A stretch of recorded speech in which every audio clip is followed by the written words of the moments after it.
Hey, welcome back. This is the second video in a kind of quick start series I'm doing or wanted to do for the GOL clan. So in the first video we have set up our basic operation using Guzzen's framework, and we're just about to start editing basically. So we're just going to create a couple of scenarios. So well, basically what I'm going to do is I'm just going to show you how to use the triggers first of all. I think that should be enough for the next video, and then I think we may go through setting up a new faction and how you get those class names or the gear names from the arsenal. I think that's probably the next best thing to do. So without further ado, let's get started. So in the basic template you have a single trigger at the moment. Again, this is all subject to change, so some of the ammo boxes might change, etc., but it should all basically work in the same way. Yeah, so at the moment we've got a single trigger. Now these triggers are used to spawn units. So when a friendly or currently as it's set, anybody, but if you change this to blue 4, if your side is blue 4, then only blue 4 will trigger the trigger zone. Each trigger zone is set to trigger certain cases in a file that is within the template, which I'll show you in a moment, but it's also worth noting that the condition itself actually stops the trigger being higher than 5 meters, and that is to stop air corps or planes, jets, anything flying, triggering zones that are supposed to only be triggered by troops on the ground, because obviously air corps get about a bit, they fly around a lot, and if they trigger something unexpectedly, it can kind of obviously ruin your operation. Not that they would want to do that, clearly. Right, so yeah, just be aware, don't change these settings apart from this, which I will go through now. So within the operation folder, so if we go back and if I find it, so again, this is within your documents, ARMA 3, other profiles, your profile folder, and then in missions, go into your template, which was testop.alsys, and then within here you've got the two files really that you want to look at. That's the spawn list folder, spawn list SQF, and the description ext. The description ext really just affects the starting load up screen. So the ones you need to change are the briefing name, the overview text, the author. You can put a picture in there, so it would be picture.jpg. If the picture itself is within the core template folder, all you need to do is just put the picture name. It must be a JPEG, and the standard size is 256 by 512 pixels for it to work with ARMA. And you can also change the onload text. So we'll do that. In fact, let's do it now.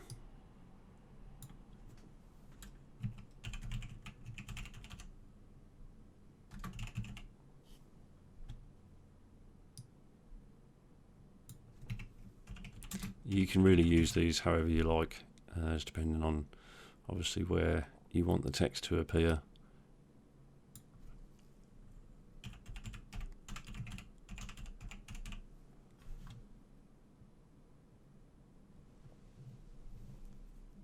And you can put a version and a game style as well. So save that, and then what you want to do is open up the spawn list.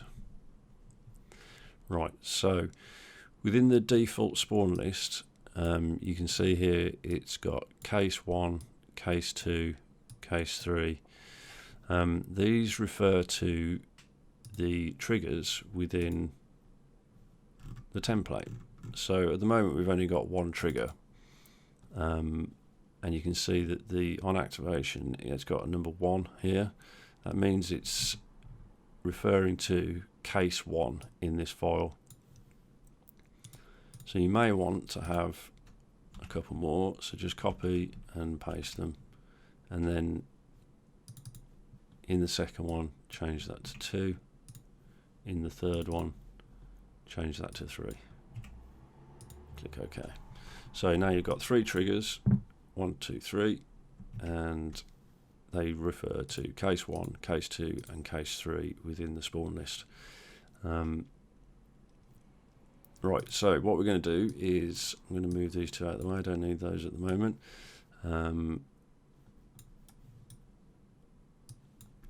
Let's move it away from everything. So we go over to lacquer, and we'll put the spawn trigger over here, and we'll get one of our guys.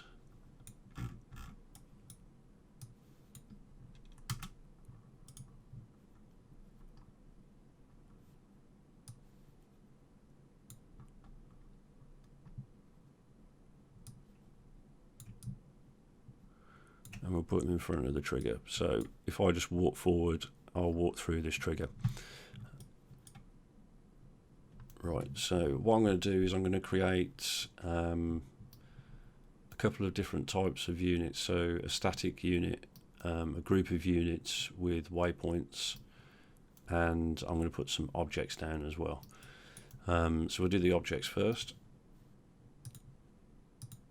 So I'm just going to put some sandbags down.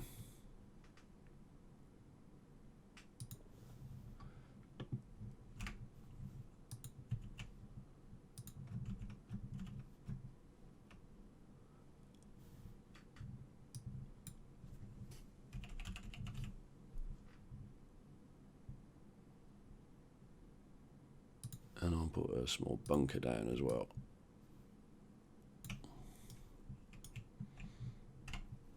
Right, so I've put down some objects. I'm going to drag a box over the objects, go to the GW Tools menu, go to copy selected and choose objects. Now I'm going to go back to the spawn list file. Remember, I'm using trigger 1, so I'm going to put these objects in case 1.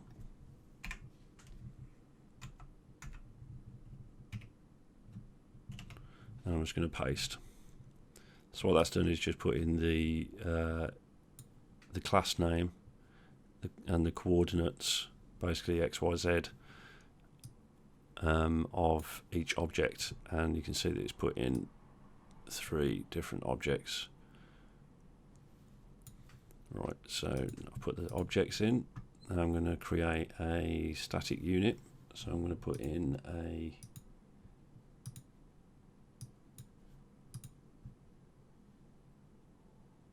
let's put in a car. So we'll put in a transport vehicle.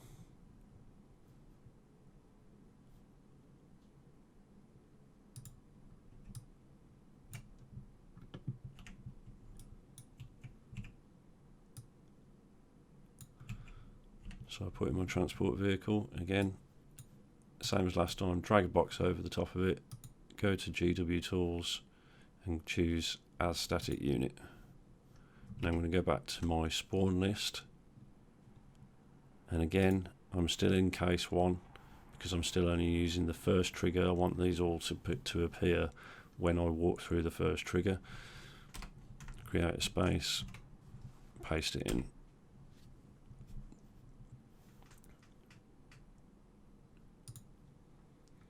Right, so finally I'm going to create a squad, or I'm going to create a small patrol basically of infantry.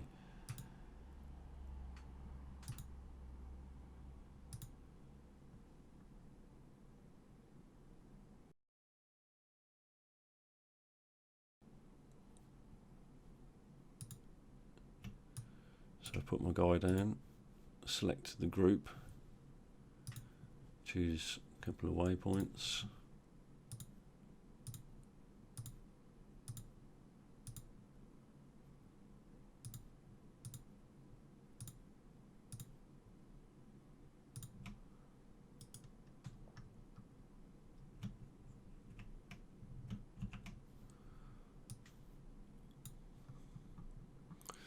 Okay, so again, I'm going to drag a box over the top of them. Now with this particular option, so we're going to choose copy selected group with waypoints. You need to make sure that you have only selected the unit and its waypoints, and you can't have multiple groups. So if I've got another guy walking up this road and it had its own separate waypoints, you can't drag a box over both sets and use this copy with waypoints. You need to do one at a time. So I've dragged the box over, highlighted the unit and the waypoints, choose GW Tools, copy selected, group with waypoints, and now I'm going to go back to the spawn list and I'm going to paste in and I'm going to save it.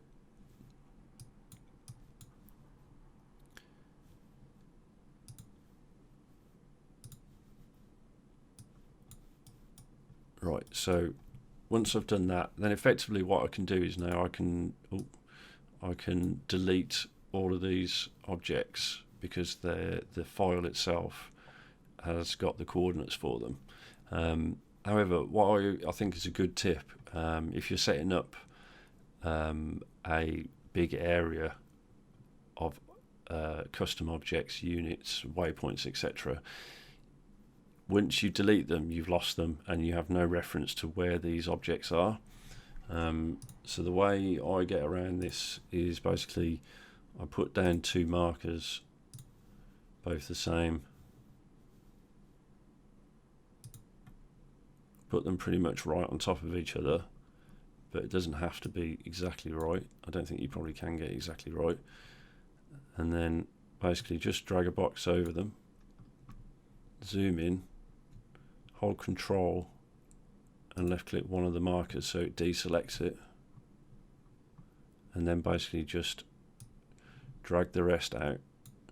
So now they're all in exactly the right position, and you can test the trigger to make sure that it works and it puts them all in the right place. And if you need to amend it, then basically you can highlight all of them again, drag it back,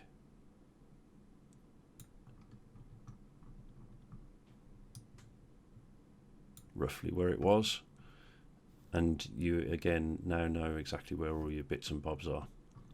So hopefully that helps. Alright,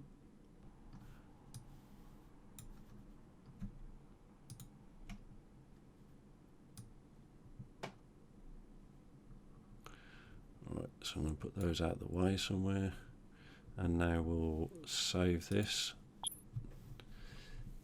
and then we'll go in and we'll test this trigger. Another tip as well, just to be sure that the trigger is actually firing, just put the following code in the on activation of the trigger itself.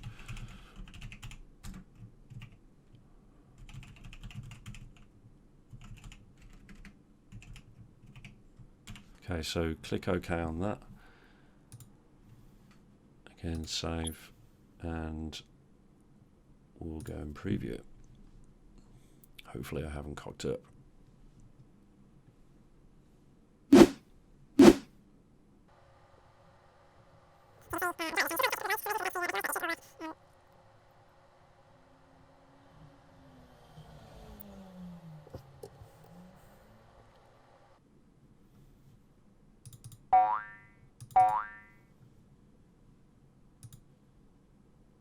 So make sure you change it to player, as I said previously, and then save it and preview.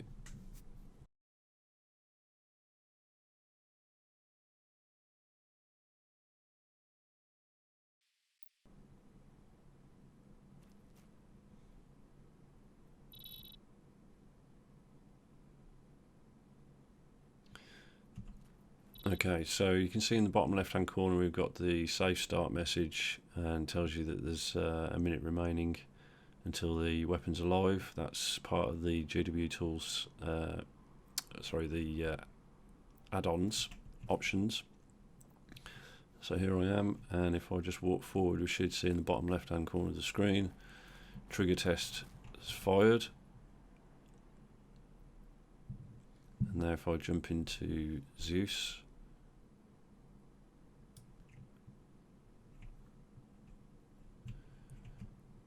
we should be able to see that the objects have spawned, the static unit has spawned, and so is this guy who's currently running down the road towards me. He's probably going to shoot me. So there you go. That's basically how you spawn in units and just get started with the zones. So that's it for this video. Thanks for watching. There'll be some links below to the GOL and Guzzen's wiki, which has got some more advanced stuff if you want to give that a go. Check out the next video. I want to get it up. Thanks very much.